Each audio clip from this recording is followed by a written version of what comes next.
Angalia head to head kati ya Azam na Yanga, kwanza utakuwa ni mchezo mmoja bonge la mchezo, yaani kwamba ilitakiwa ndio iwe finali kabisa, kwa sababu hao ndio wana finali ambayo walipita. Sawa, leo wanakutana nusu finali, na maana moja kwa moja hii itakiwa ndio iwe finali, kwa sababu wengine wanakuja kutia wingi. Kwa hiyo Azam anakutana na Yanga kwenye kipindi hiki, kwenye kipindi kibaya na kigumu kwake. Tunakutana na michezo miwili, tunakutana naye Jumapili, tunakutana naye tena Jumatano. Sawa, tunakutana naye kwenye CRDB Federation nusu finali, ushaona, afu pia tutakuja kukutana naye kwenye ligi ambayo michezo baki tubaki. Sasa Yanga anapokuwa katika nyakati hizi anakuwa ni mtu mmoja mbaya sana, yaani kwamba Azam kwamba atatusamee. Faisal Salum Abdalla yeye katika mtandao wake ya kijamii ametoa post ya kwamba katika kuiendea michezo miwili dhidi ya Young Africans wao kama Azam si hawatoikosa furaha.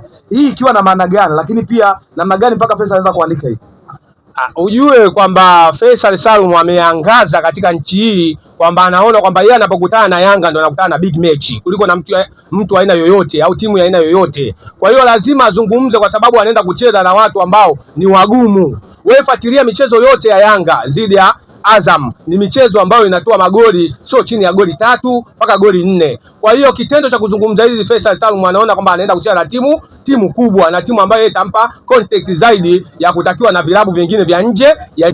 Unajua sasa hivi nchi yetu ya Tanzania kwa mfano Azam FC wenyewe wanafahamu kwamba sasa mpira anaocheza Yanga ni kama mpira wa PSG, na ndio maana unakuta kwamba Azam anapochezaga na Yanga huwa anamheshimu Yanga, kwamba Yanga kwa sasa ni kama PSG, yani ile kwa Pacome, ukaenda kwa Pacome anamsusia Okelo, ukaenda kwa Okelo anasusia Dube, ukaenda kwa Dube na kwa Starboy wanachomekwa lamba.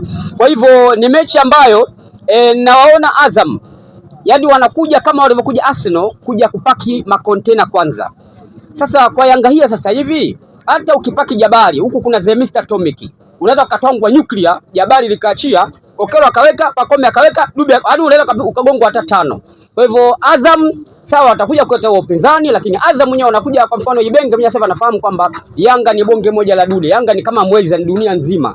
Ukipinduka huko kwa Marekani huko kiza, ukipinduka huko jua Marekani huko kiza, kwa ndio hii Yanga mnavyo. Kwa hiyo Azam atakuja kwa kuheshimu Yanga, yani atakaa ndo totada dakika 95. Vizuri kabisa. Faisal huwa anamfananisha na Kababage. Sasa kuna mchezaji anaitwa Kababage. Yaani hawa ni watu wa kujitutumua zinapofikia hizi mechi kubwa. Sababu Yanga si kama PSG. Kwa hivyo ili uonekane duniani lazima uikamie Yanga. Sasa Mourinho anakuonaje kama hujaikamia Yanga? Sasa ukishaikamia Yanga, Mourinho anaweza kukuweza kupata riski. Kwa hivyo Faisal, kwa sababu Yanga ni timu kubwa, sababu amecheza na timu nyingi ndogo ndogo hapa, hajasema maneno, amesema na amecheza na Makolo, hajasema sana, anakwenda kucheza na timu iwe, yani si timu super power duniani ambayo ni Young Africans. Kwa hivyo lazima aseme hivyo ili atengeneze brand duniani, Mourinho amuone au kocha wa PSG amuone. Lakini Faisal leo katika nafsi yako ukimfunua atakwambia Yanga bingwa. Mimi naitwa Paulo. Paulo, wewe ni shabiki wa timu gani kati ya timu kubwa hapa nyumbani Tanzania? Ni Mwananchi. Mwananchi kesho kutwa anashuka dimbani dhidi ya Azam FC katika hatua ya nusu finali ya CRDB. Unazungumzaje mchezo huu na nafasi ya Young Africans katika kutoa ubingwa huu wa CRDB Federation Cup msimu huu? Tunaendeleza kipale pale tulipoishia. Ni msimu wa 5 mfululizo Yanga hajapoteza mechi yoyote CRDB Federation Cup. Kwa kama kawaida ni beaten inaendelea. Lakini pia tumeshuhudia Azam FC wameanza kutoa tambo kwenye mchezo huu kwamba wao kama Azam wana michezo miwili na Yanga kwa maana CRDB, lakini pia wana mchezo wa NBC baada ya huu wa CRDB.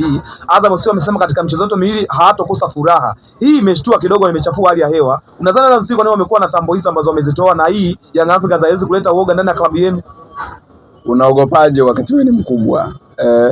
Kumekuwa na kamuungano fulani hivi ukifuatilia. Azamu anasema Yanga amue lazima moja tuchukue, atuachie moja, na yeye anaomba achue moja ila ajue anaomba ipi. Simba naye vile vile anaomba kombe moja, chagua Yanga tuachie moja, ajui na yeye anaomba lipi. Kwa hiyo makombe yote anayo Yanga, wao wanaomba waachiwe, na Yanga amechili tu anawaangalia. Ukija vibao unapasuka za kutosha unaondoka. Kwa Azam kama kawaida atapasuka na tambo zake alafu ataondoka. Young Africans ndio timu bora Tanzania. Kwa hiyo kila timu inapojiandaa kwenda kucheza na Yanga lazima ijiandae kwa nguvu zao zote. Sio Azam peke yake, wote, hata Simba nani wote wanajiandaa kwa nguvu zote. Kwa hiyo Azam yuko kwenye maandalizi makubwa, akiamini anaenda kujiuza, yuko sokoni. Lakini Yanga kama kawaida, wala hakuna pressure yoyote, wala hakuna mchezaji yoyote anaweza akatisha Azam kwamba huyu tujiandae hayupo. Kuna anaweza kumzuia Yanga. Ni kweli Benga anataka, lakini ndo ile akili inataka, mwili hautaki. Unaendaje kuichukua kombe mbele ya Yanga wakati una kiungo kama Imidimau, umri umeshaenda, una kiungo kama Seju Kanuti, umri umeenda, Akaminko, umri umeenda. Hao ndo viungo wa Azam, no way out, lazima acheze na hao. Sasa unachukuaje, unapataje matokeo mbele ya Yanga yenye General Duke Oga Abuya, yenye Mdasile haya basi, mtu ambaye amechipuka kweli kweli, hauwezi kufanya chochote. Tukifanya marejeo katika mchezo wa NBC Premier League uliopita, Young Africans dhidi ya Fountain Gate, Yanga ameweza kuibuka na ushindi wa goli 2-0, huku Depo akirudi kambani na Pacome Zouzoua baada ya ukata wa muda mrefu. Je, katika kuelekea mchezo huu, safu ya ushambuliaji wa Young Africans kati ya Depo na Dube, pengine unapendekeza zaidi angeanza nani ili kwenda kuwaua mapema Azam FC? Bado tunaamini Dube ni mwiba mkali na anao uwezo wa kuanza na akafanya kitu kikubwa.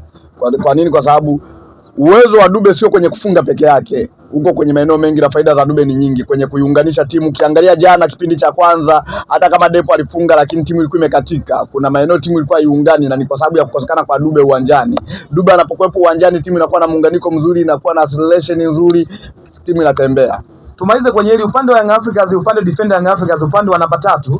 Mpaka sasa hivi watu hawajui anze nani anzie bench, nani anze first 11. Kwa maana nazungumzia Boka na Shabalala, wote wamekuwa na viwango vinavyofanana, lakini pia akiwa na aina utaji tofauti. Kwa upande wako katika kuendea mchezo huu, pengine unapendekeza au unashauri benchi la ufundi la Young Africans, nani anze huu mchezo kupitia eneo namba 3 ya Young Africans? Nafikiri kwa namna ambavyo tunacheza na Azam, namba 3 kule kushoto lazima atakutana na Edinado. Unahitaji mtu ambaye hapandi kwa nguvu kubwa afa kasahau kurudi. Nafikiri Zimbwe ni mtu sahihi kuanza. Mechi ngumu kwa sababu ukiangalia msimu wa Azam na Yanga wamekutana mechi 3. Ukiangalia Yanga amepata alama kwenye mechi 2, na maana mechi moja imetoa sare.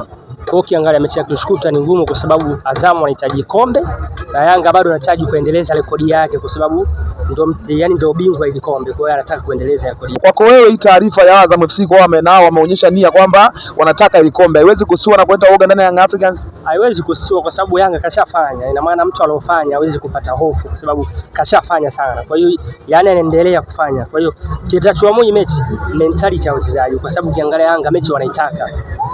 Kwa sababu watu wanazungumzia Yanga amedrop, si ndio? Kwa wanataka kuprove kwa watu kwamba bado hajao liko pale. Kwa naamini Yanga bado wana advantage kubwa kushinda. Kama unavyofahamu, Azam ni mtoto kwa Yanga. Hauwezi kulinganisha mtoto aliozaliwa 2000 na ngapi na Yanga iliyozaliwa 1935. Lakini pia kupitia baadhi ya nyota Azam FC kwa maana Faisal Salum na Imidimao, wao wameweza kuchafua hali ya hewa baada ya kucomment mambo mengi katika mitandao ya kijamii na kutoa posti ambazo zinaleta hisia tofauti.